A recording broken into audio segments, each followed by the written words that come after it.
네, 세 번째로 만주 페스트의 유행과 제국의학에 대해서 알아보도록 하겠습니다. 1894년에 홍콩에서 선페스트가 유행을 했고 1910년, 11년 사이에 만주 지역에서 페스트가 유행을 합니다. 이때 페스트는 선페스트가 아니고 폐페스트입니다. 그리고 1920년, 21년 사이에 또 폐페스트가 유행을 하게 됩니다. 그래서 기존의 선페스트와 달리 이제 폐페스트는 이 쥐가 이 매개가 되는 게 아니고 바로 이제 호흡기를 통해서 직접적으로 이 감염이 될 수 있기 때문에 어떤 파급력이나 그 영향은 이전과 또 확실히 달라진 그런 이제 상황이었다라는 거죠. 그래서 이 만주 페스트는 사실 러시아와 중국의 접경 지역인 이 만주리 부근에서 시작이 됩니다.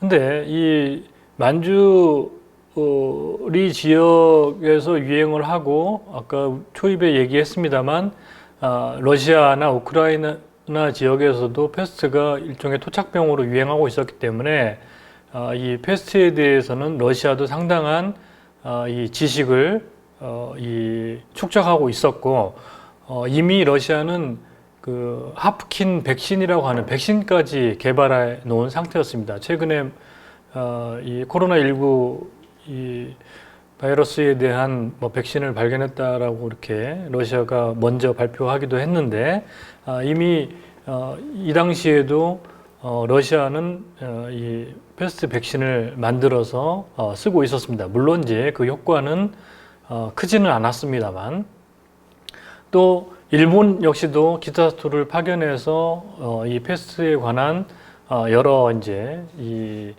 정보들을 파악하고 있었기 때문에 일본 역시 페스트에 대한 상당한 권위를 갖고 있었던 거죠. 그러다 보니까 이 만주 지역에서 페스트가 유행을 했을 때 러시아와 일본의 각축이 가장 심각했습니다. 특히 이제 러시아는 이 만주를 통해서 동아시아로 진출을 하고 싶어 했고 반대로 일본 역시도 이 조선과 만주를 통해서 또 중국을 침략할 그런 목표를 가지고 있었기 때문에 이 만주 지역이 전략적으로 상당히 중요한 그런 곳이었던 거죠. 그리고 각자 또 페스트에 관한 독보적인 그런 이제 경험과 지식을 축적하고 있었기 때문에 서로 자신들이 방역을 주도하겠다 이런 이제 의도와 이 의지를 나타냅니다. 근데 방역을 하기 위해서는 결국 군대가 출동을 해야 되고 군사력이 동원이 되어야 되기 때문에 결국 주권의 문제와 결탁이 되게 됩니다. 그래서 방역을 우리가 해주겠다라고 하는 것은 우리 군대가 가서 거기에 진주하겠다라고 하는 것을 의미하는 거기 때문에 중국 정부로서는 더 이상 이 방역 문제를 방관할 수 없는 그런 이제 입장인 거죠. 사실 근데 전통적으로 우리나라도 마찬가지고 중국도 마찬가지고 전염병이 유행했을 때 전통적인 그 왕조 정부의 입장은 뭐냐면 별로 관여하지 않는 겁니다. 지방 정부가 알아서 하는 거죠. 다만 이제 큰 이 전염병이 창궐했을 때 중앙정부의 관료가 가서 제사를 지내는 뭐 이런 정도의 역할을 하는 거지 중앙정부가 나서가지고 재해를 해결해주고 뭐 이런 역할들을 별로 하지 않았습니다, 사실. 그래서 청조 역시도 기본적으로 중앙정부가 나서서 모든 문제를 이제 해결하는 그런 입장에 있지 않고 지방정부에 맡겨놓는 그런 입장이었는데 근데 1840년대 아편전쟁 이후로 계속 중국은 수세적인 그런 입장에 있었고 결국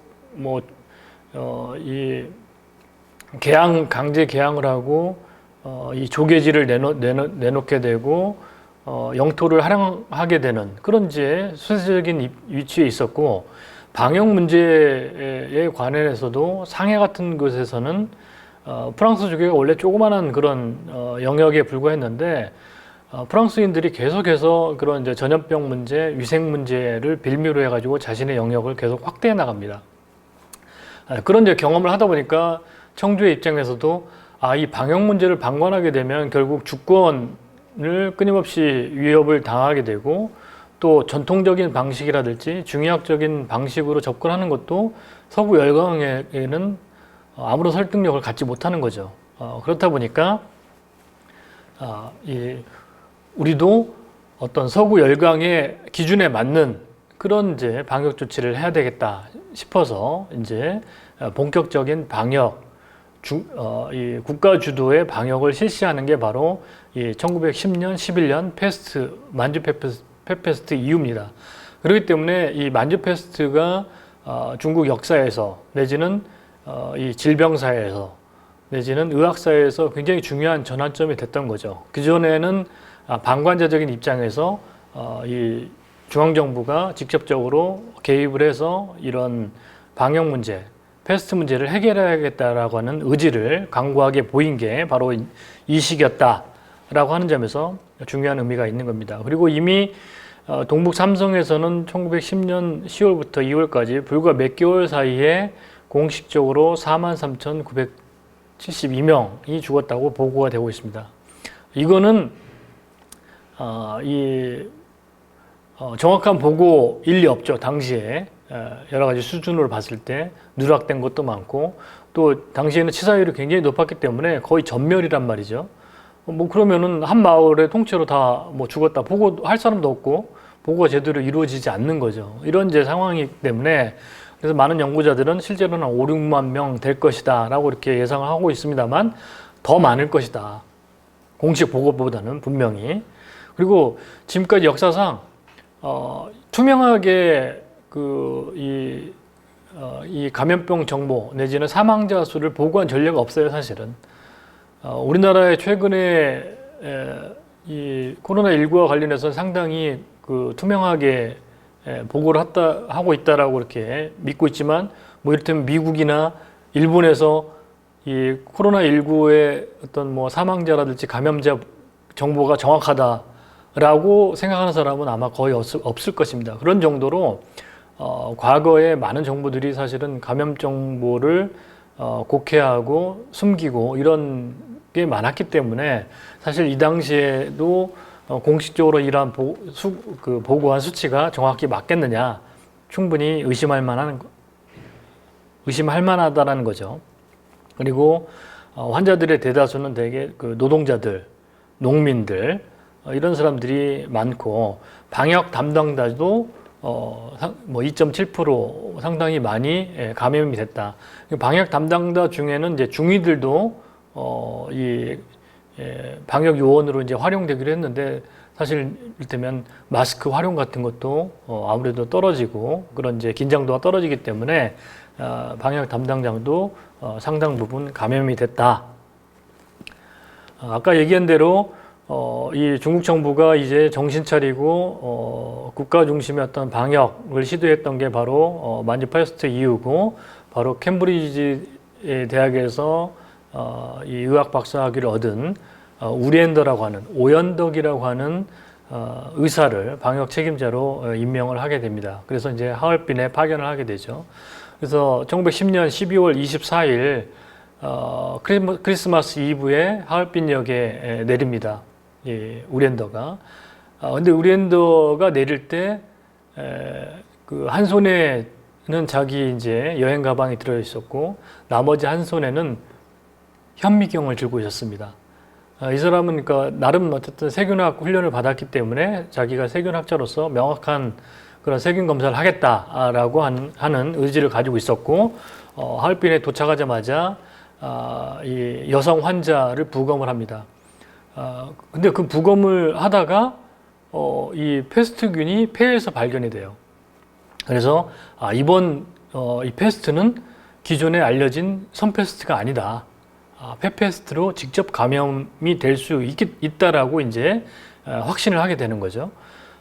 그래서 이제 이 하얼빈에 있던 각국 공사들한테 이런 사실을 알리고 중앙정부에도 보고를 하고 합니다. 근데 아무도 믿어주질 않아요. 왜냐하면 이전까지 알려진 패스트는 모두 선패스트였습니다. 그렇기 때문에 아주 젊은 30대 초반의 의사가, 중국인 의사가 이번 거는 선패스트 아니고 페페스트인데요? 라고 보고했을 때 아무도 믿어주질 않는 거죠. 근데 이제 우리엔더는 이 페페스트를 감염을 막기 위해서는 마스크를 반드시 해야 된다. 뭐 지금처럼 무슨 KF80, 94 이런 마스크가 있었던 게 아니기 때문에 자기 이름을 딴 우리엔더 마스크라고 하는 것을 개발합니다. 그래서 거의 복면 강도 수준의 그 마스크를 하고, 지금도 이 하얼빈의 우리엔더 박물관에 가면은 이 사람이 썼던 마스크가 그대로 남아 있습니다. 그래서 굉장히 크고 촘촘한, 얼마나 이제 했는지는 이 효과가 있었는지는 모르겠지만 어쨌든 마스크의 중요성을 가장 먼저 이제 강조했던 게 바로 우리엔더였죠. 근데 흥미롭게도 이 우리엔더가 좀 어설프다, 제대로 방역을 할 수 있겠느냐라고 해서 프랑스 의사가 와서 내가 만주 방역을 책임지겠다라고 이제 이 중앙정부에 요구를 합니다. 그리고 사실은 우리엔더도 내 밑에서 일하던 사람이다. 그러니까 내가 책임자로 나서야 되겠다라고 이렇게 얘기를 하는데, 일단 중앙정부 입장에서는 우리엔더가 방역을 하게 두시오 라고 해서 이 사람이 이제 우리엔더를 찾아갑니다. 그래서 우리엔더를 찾아가서 이 시찰을 하는데, 우리엔더가 이제 만나서 이제 얘기를 하는 거죠. 이번 거는 저희가 조사를 해보니까 페페스트니까 마스크를 반드시 해야 됩니다. 근데 이 사람은 나름대로 그 패스트에 대한 권위자고, 자기가 이 우리엔더보다도 나이도 많고 경험이 풍부하기 때문에 나는 지금까지 패스트 조사하면서 페페스트는 본 적이 없다 라고 마스크를 하지 않습니다.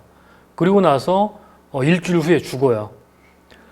그래서 그 전에 아무도 이제 그 우리엔더 말을 듣지 않았는데, 우리엔더보다 이제 경험이 많고 상관이었던 그 프랑스 의사가 마스크 하지 않고 죽음으로써 이제 이 지역 사회에서는 굉장히 소문이 난 거죠.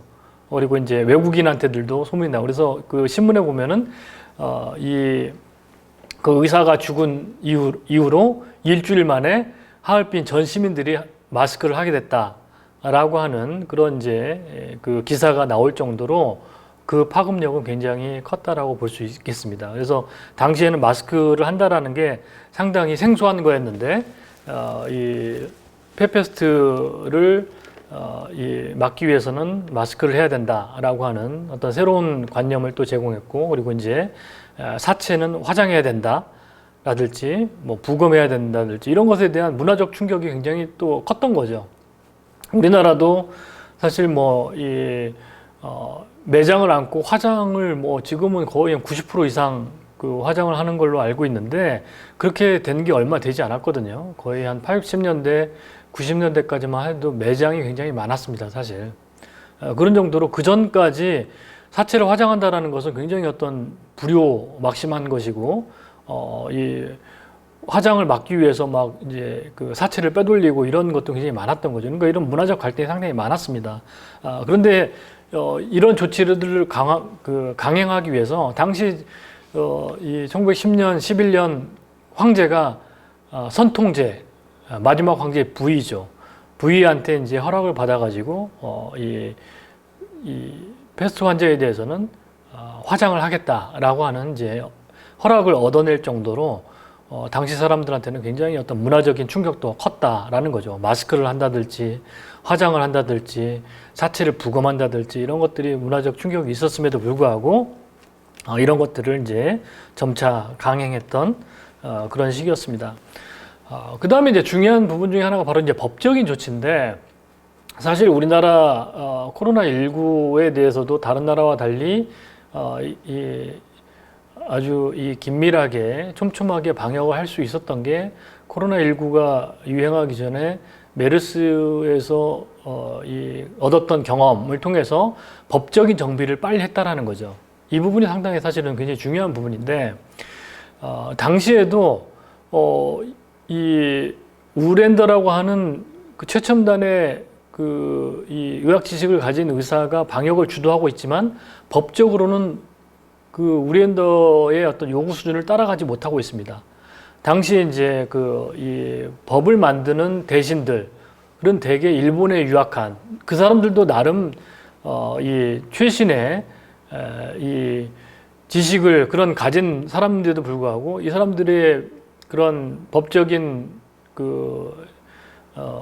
이 정비 내용은 대부분 일본 거를 베끼는 거거든요. 근데 일본의 법령이라고 하는 게 다 선패스트에 대응하기 위한 법령이다 보니까 주로 이제 쥐잡기 뭐 이런 것들을 위주로 한 거죠.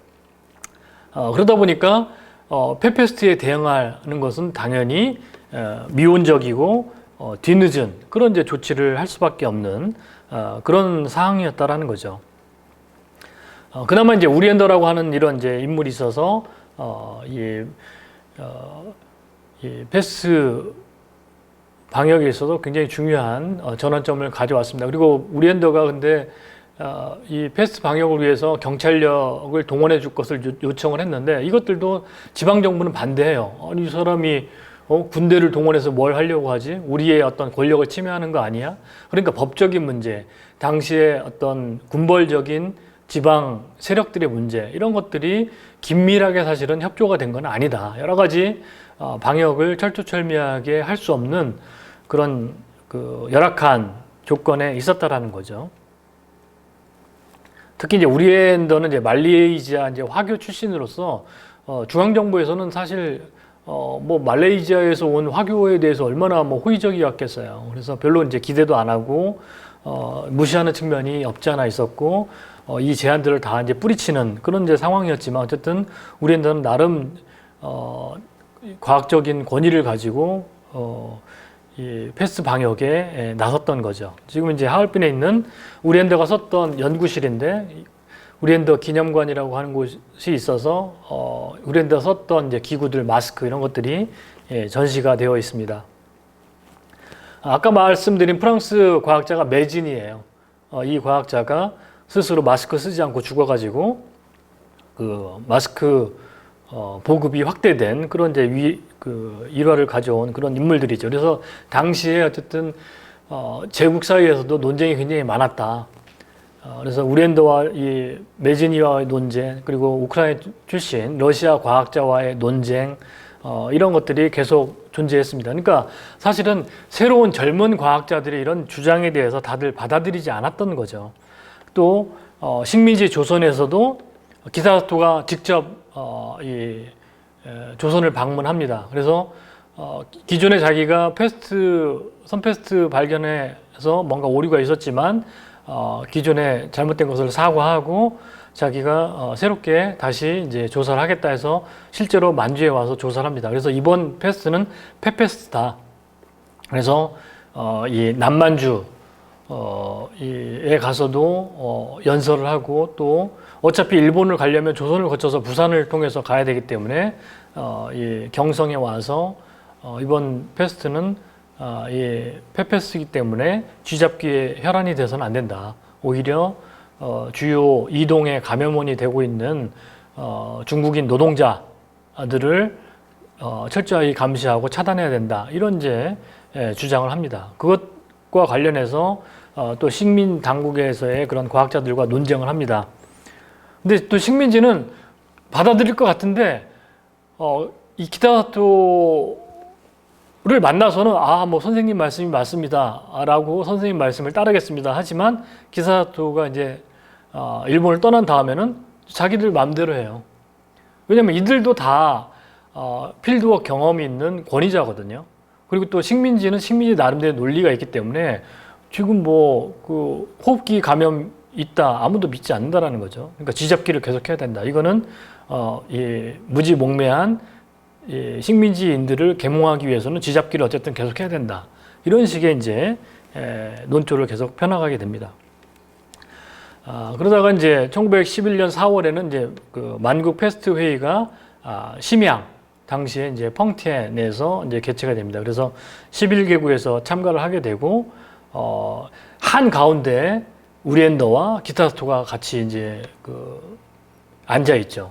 이럴 정도로 당시에 이제 우리엔더는 굉장히 젊은 과학자에 불과했고 기타토는 나이가 든 굉장히 이제 세계적인 과학자인데 그래서 기타토가 상당히 좀 기분이 안 좋았다라고 그래요. 자기가 권위자인데 젊은 사람이 이제 이런 국제회의를 주도를 했기 때문에 이건 이제 당시 이제 방역 요원들이 썼던 모습입니다. 거의 우리엔더 마스크를 하고 거의 뭐 그 온몸을 감싸는 그런 이제 방역 복장을 하고 있죠. 이 임시 소독소의 모습이고 하얼빈에 이거는 이제 이 환자용 앰뷸런스 이 개방형으로 되어 있는 거는 이제 이 의심 환자고 그다음에 거의 이제 꽉 막혀 있는 곳은 이제 이 확진 환자 같은 경우는 이런 곳에 이제 탑승을 시켰던 것이죠. 이 사진의 제일 오른쪽에 있는 게 우리엔더입니다. 우리엔더가 우리엔더 마스크를 하고 있고 나머지 이제 방역 요원들은 거의 KKK단 수준으로 이 복면을 쓰고 이렇게 방역 활동을 했다라는 것을 알 수가 있습니다. 이 우리엔더가 사체 부검을 하는 모습입니다.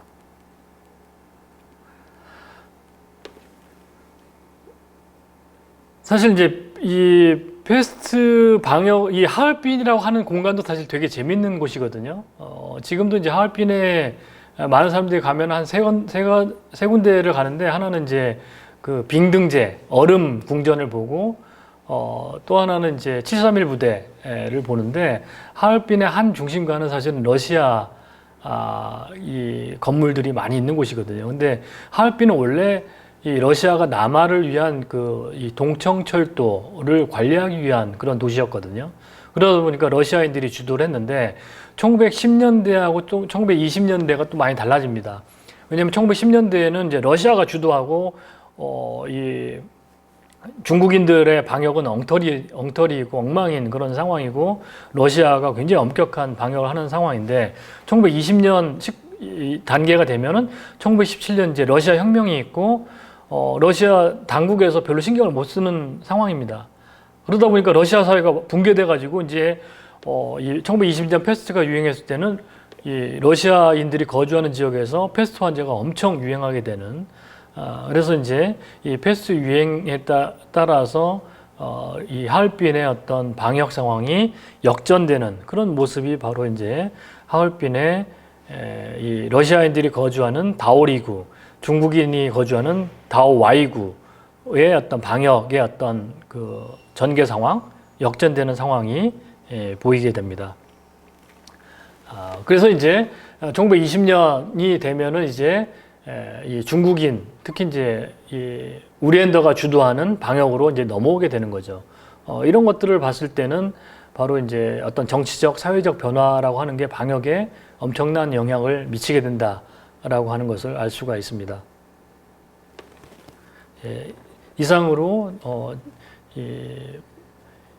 제 세 번째 강의를 마치고 네 번째 강의를 시작하겠습니다.